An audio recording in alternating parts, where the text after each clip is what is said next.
Okay guys, so it is St. Patrick's Day. Happy St. Patrick's Day to all you Irishmen out there. You know, it's really nice outside, starting to warm up, and some people are saying that the season's ending, but for me, the season's kind of just beginning.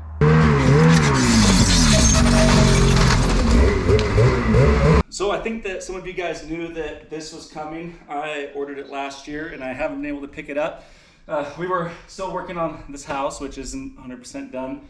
I was able to get the old sled out and do some riding on it, and luckily I can't give a big enough shout out to Premier Power Sports over here in Yakima. They really helped me out, held onto the sled for me, and I was just able to pick it up with Kevin. Went in on a Sunday. I mean, top-notch customer service. Go down and see Kevin if you need any toys for snow, dirt, anything like that. And the guys, the service counter, I mean the guys back there in the shop, just a whole top-notch crew. So thank you again, Kevin and the guys at Premier.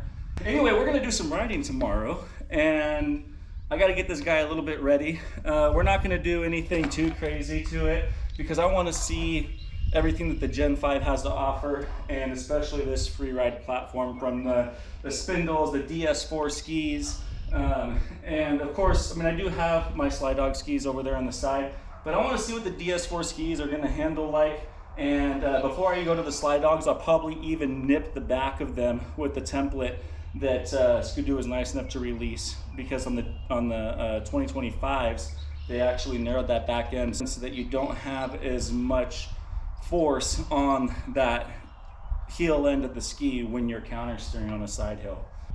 I mean, I'm sure that there's a lot of videos that are going over, you know, a lot of different things that the Gen 5, the 2024, all that. Some things that I noticed right out the gate that I was excited about is that I did get that upgraded little lip right next to the vent, because everyone has been tearing those off, constantly seeing those. They did do some upgrading to the chain and the gears in there, so that hopefully I don't have any issues with that. I'll probably still do a TKI retainer though, at least. Maybe a belt drive in the future.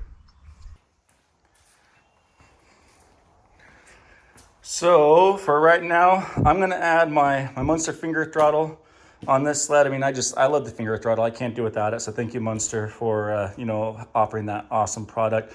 I'll do my hand guards as well as the Sallazz King ski bushings. I feel like the ski dampeners that come stock on the sleds, they just don't do what they're supposed to do. So I'll go ahead and I'll swap those out.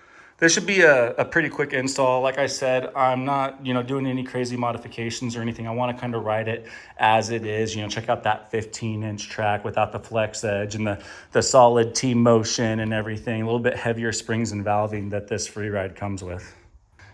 I did opt for the 10-inch gauge. I think it'll be cool for being able to customize your gauge layout and everything like that.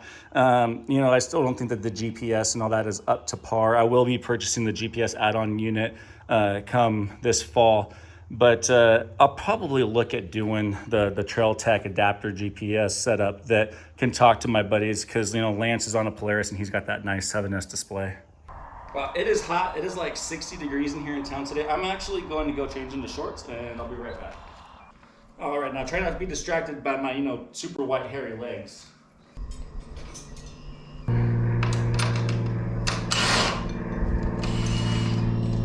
So I'm also gonna go ahead and I'm gonna adjust this so that it's at the narrower ski stance, that 36, just by moving those bushings to the inside.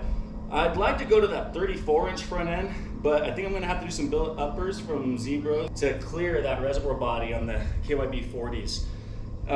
We'll see what happens. The dealer, they send it centered like this so that it has the least amount of feedback into the handlebars for anybody who's gonna pick up the sled.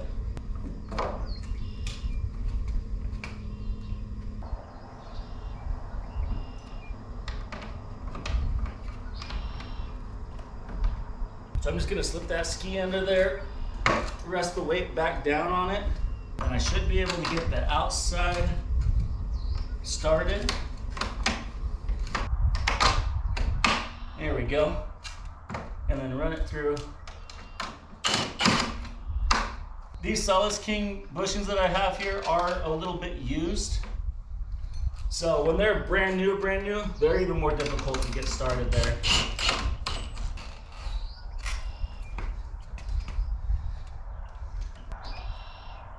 It's be a little bit easier with the second person, but it's not too bad.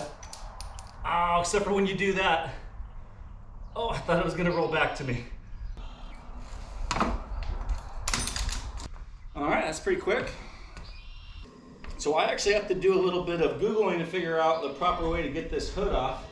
I'm guessing start with the side panels, but I'll do a little bit of research and make sure, make it go as smooth as possible. So that's interesting on the side panel. You actually have to, after you pop it loose, swing it down and then pull it away. Almost missed the bungee right here, right next to the oil. Oh, okay, this little plastic, man, that's dinky. There's a little plastic thing right above your brake caliper. Push down on that in order to release a little clip to really pull this all the way out. It looks like Steve Martin has a really good video on how to remove this hood.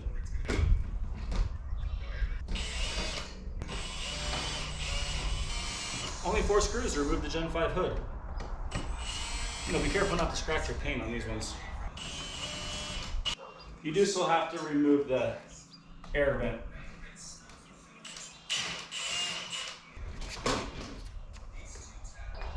So it looks like just like on the Gen 4, the plugs for heat warmers and stuff like that are right here. It actually looks like I probably could have snaked that through there without removing the hood, but why not? We get a nice look at the shiny turbo and all the fun stuff that goes on underneath the hood. And now I know how to do it if I need to on the trail. Munster offers a really good video on installing their finger throttle. More than anything, I'm just trying to put together a little fun, getting ready for riding tomorrow video for you guys. So if you want really deep information on how to do this, you just look at that link on their website. They put the kill switch so tight next to my thumb throttle that I have to loosen it and move it in order to get the block off. I haven't decided what I'm going to do for a kill switch. If I want to put a Munster, momentary on there, or on my last one I moved it over the riser, but I would still hit it every now and then if I really G'd out on a jump or something. This is so frustrating to me. They run the hand warmer wire through the throttle block. So you actually have to pull the whole hand warmer wire out as well in order to remove the throttle block, put your new one on, and then reroute everything. Just gonna take a picture of which wires go where just to make sure.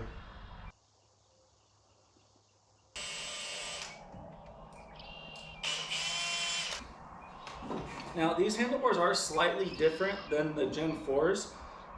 So I'm gonna just leave them at 0 right now, and then I'll decide as I'm riding if I want to roll them up or down. But one thing to remember is, you're gonna want to angle this down a little bit. You're mountain riding, you're gonna be standing most of the time, so you don't want this to be flat. And most of the time, I'm literally almost all the way down with this, but it's comfortable when I'm standing in that attack position, right? And you want it to be far enough in that it'll clear your ring finger, and your middle finger when you pull that down. Now that I got my throttle cable and everything routed how I want, I went ahead and moved it in front of the riser. I'm going to go ahead and route the hand warmer and electrical and get those zip tied back into place. But yeah, just when you slide it back, you have to make sure that it's up against the tank and it's like sitting on top of it.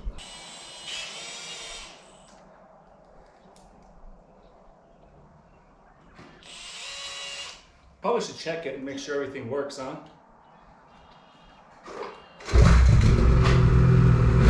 Kill switch works. Hand warmers work. I don't know if I like that little second clip there on the bottom. It seems very, very brittle. I don't know what other guys think, but I like this CVT cover setup. It's pretty slick. So those hand guards on real quick. I like these because I don't usually run my hand warmers on, so that the snow doesn't melt on my gloves, but these keep a lot of the wind off of the thinner gloves that I wear. And I've never broken a set. I mean, flipping my sled around and stuff. I think that they also kind of protect that brake reservoir. The Freeride still has the plastic one for some reason.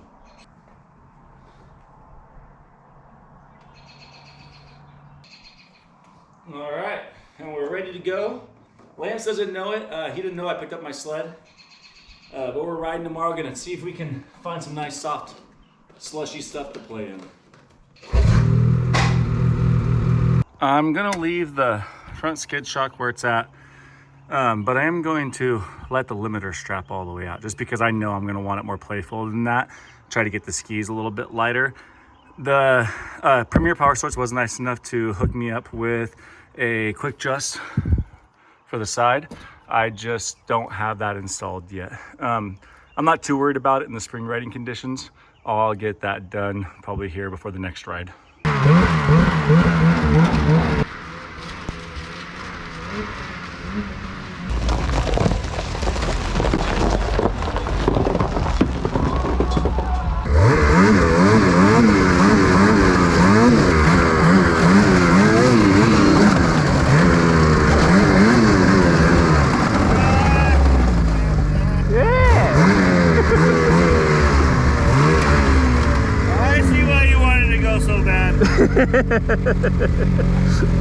Yeah.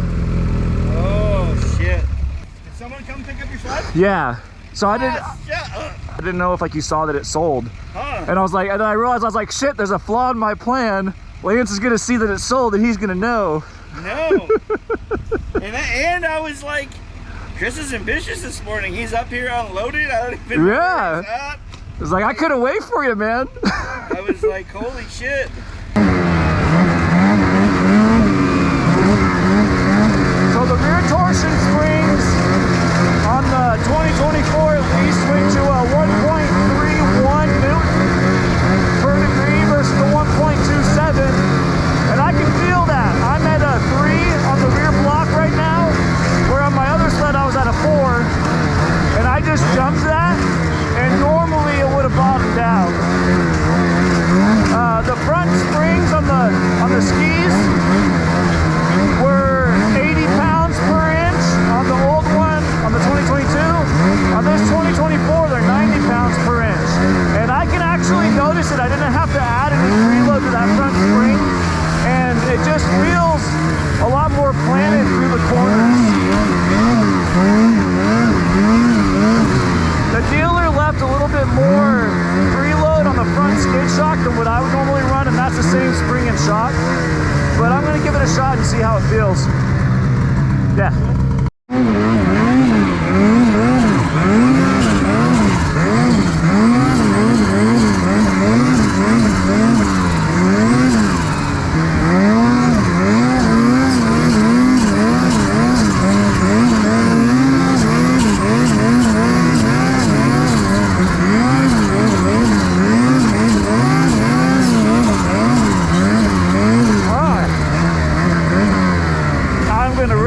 This sled. I know it's completely different snow conditions than what we had just been riding in, but I'm gonna like it. Except for my oil light, I honestly tipped the sled over, I kill switched myself, and my low oil light keeps on coming on, even though I know it's not low. It just barely reached 32, 33 degrees last night, and it's been in the 45s, 50s. So the snow should be prime spring conditions today. I just kill switched myself again. I'm gonna have to move that.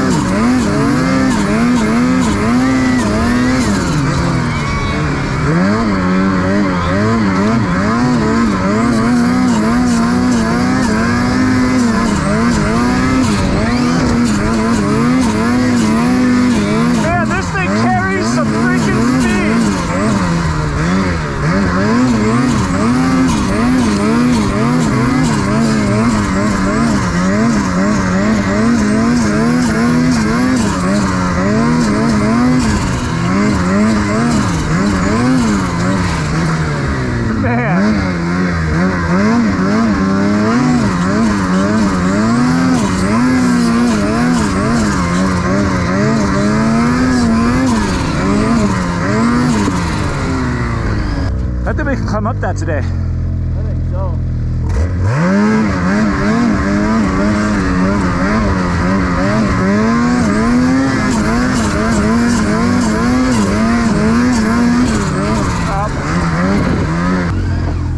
of stiffen or soften the valving a little bit on the front. There's no rebound adjustment on this shock. That's the only thing I don't like.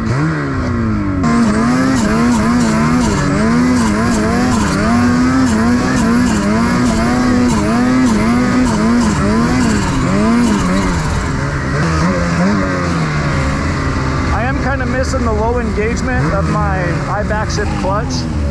I might have to order one of those up.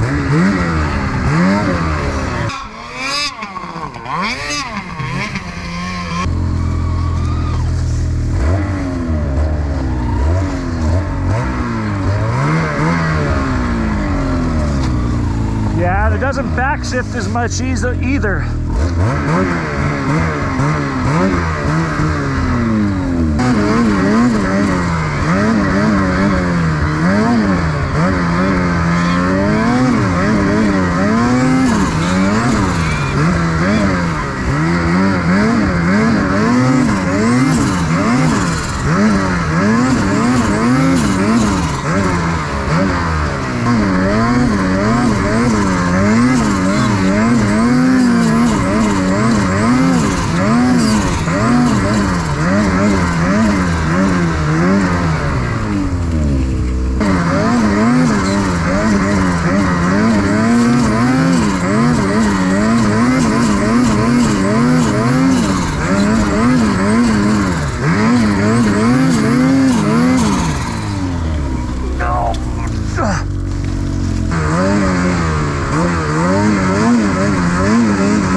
From the shop, it came with a little bit more preload in it than what was on my other sled. About 1.5 inches, 1 3/4 inches. I brought it down to about 1 3/8 inches. And it feels more controllable now. I think the front end was just popping up too fast, too quick, honestly, for me. Especially in the snow where there's just a crap ton of traction. That preload, backing it off helped. I think so. I mean, the snow is actually a little bit better up here, but I think the preload helped.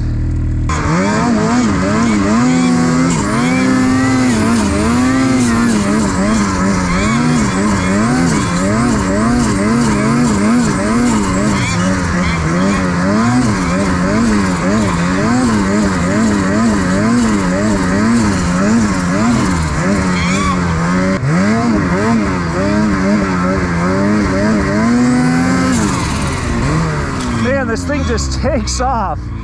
Oh, I'm gonna have to get used to that. You need to try this thing. It's a freaking rocket. Like, I swear, I come up.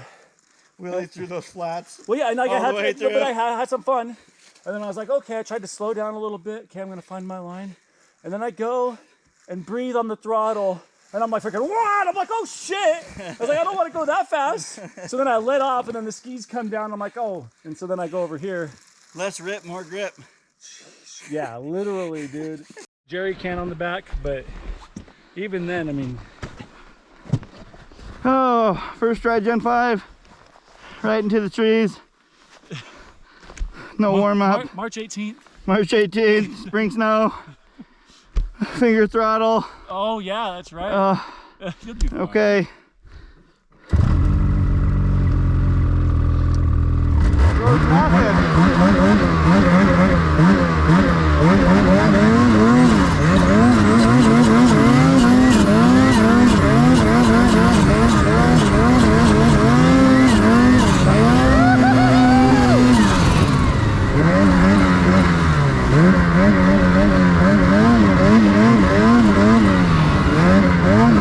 I like it when it's off its skis.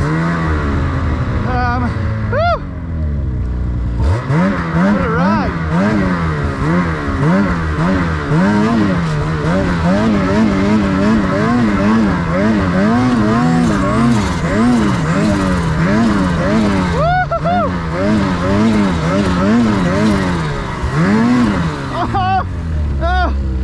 Rider error.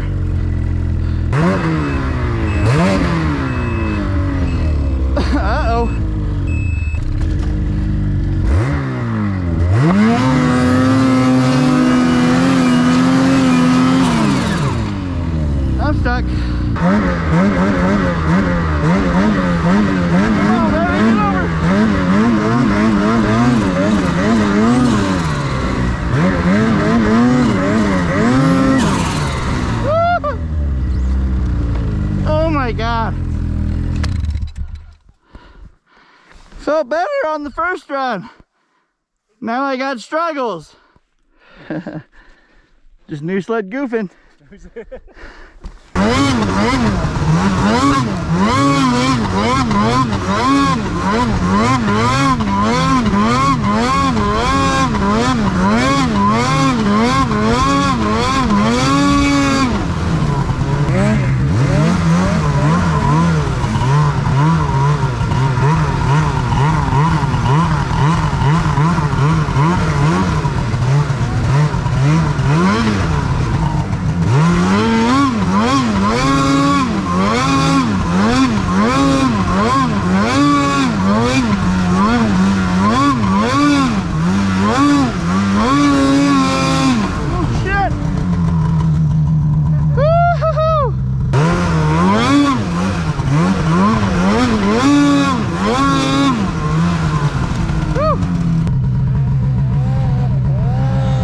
Wheelie Freak.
Expose the rock. All right, ready to move on?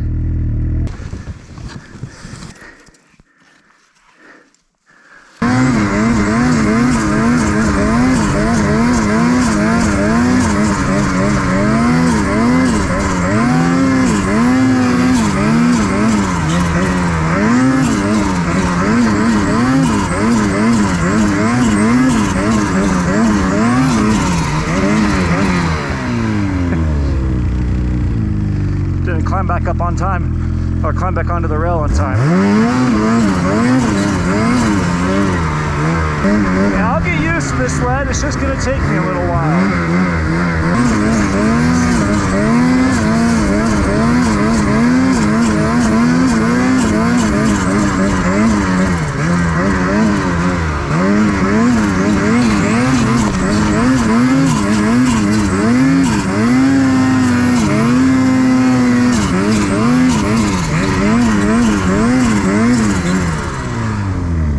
I can't believe I made that.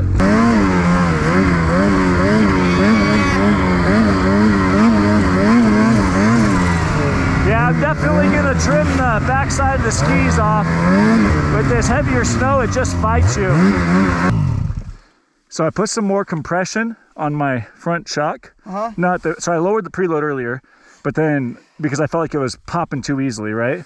But then I added some compression dampening because now I felt like it was coming down too easily, right?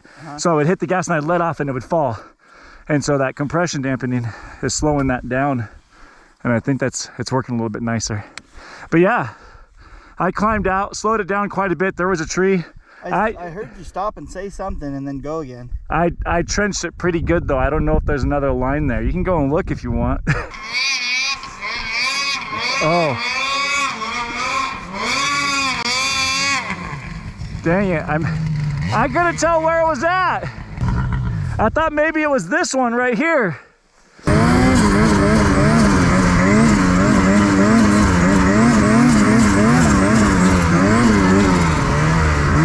I think down over here is where Green's pocket is. And I think it's just too steep and too treed.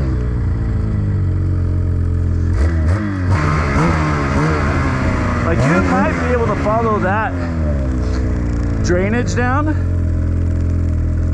And the snow's not too bad in here. But I think the snow conditions to get down that would have to be just right. There's probably going to end up being like a waterfall or something. Maybe if we had more people with us, we'd give that a shot.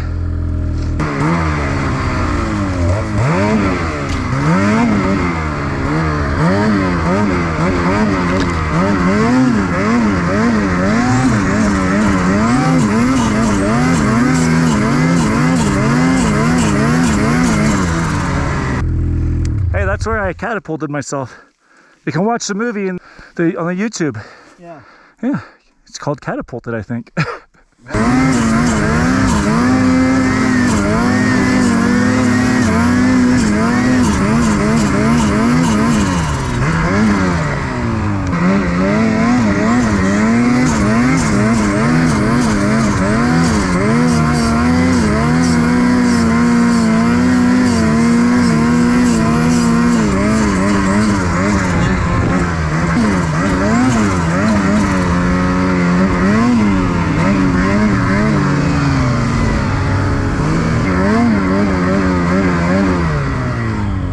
Could be hit so much harder than that.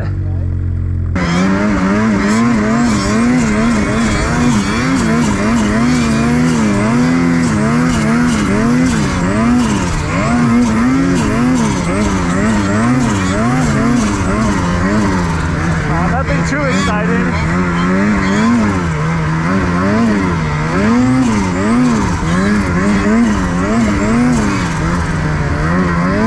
Just a little rhythm section. I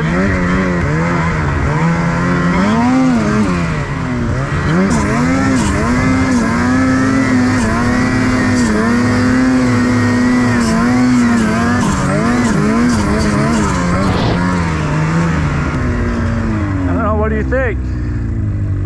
I kind of want to climb that line.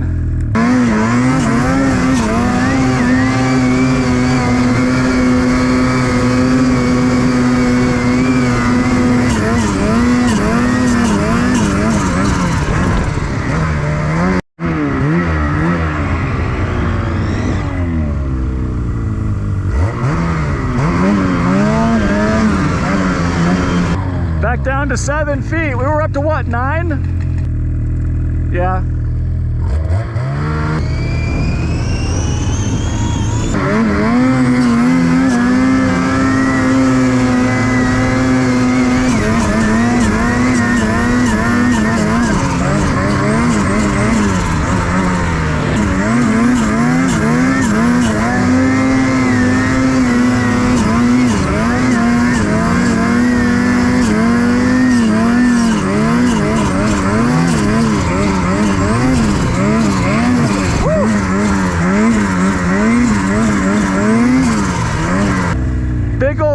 On the top, like you have to carry, well, I guess it's a drift, so you have to carry your speed up and over because there's a hole on the other side. Oh shit. All right, well, let's keep on moving on before I do something stupid then. Probably best, because if I just sit here, I'll be like, ooh, I could try that, I could try that.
big sled.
To drag race, of course, but Lance was just whooping my butt on my 2022 turbo, even with the clutch kit and everything. Anyway, I'm kind of curious how he's going to do against this one. 1, 2.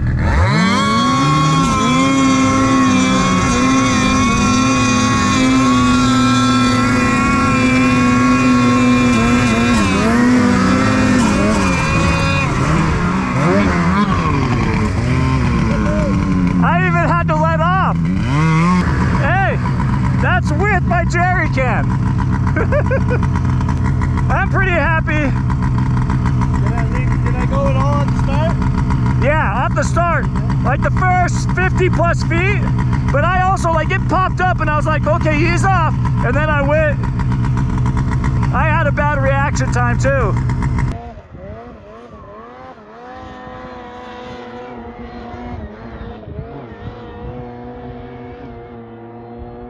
Skis up the whole way. Hey Tanner, okay, there's your scratches, first scratches. I know you're giving me shit because I complained about the scratches on my new sled when I picked it up. All right, well, I'm gonna try to jump up that.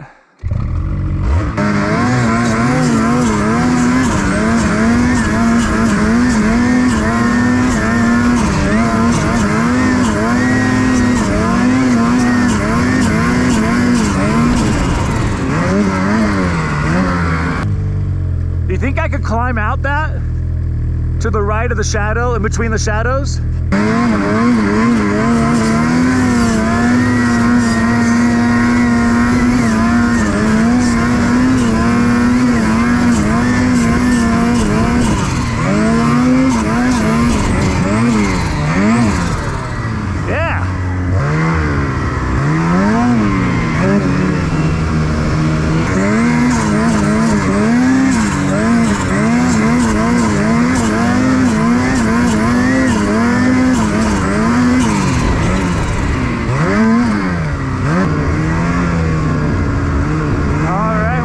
Take my dad to go and pick up a car he had painted, and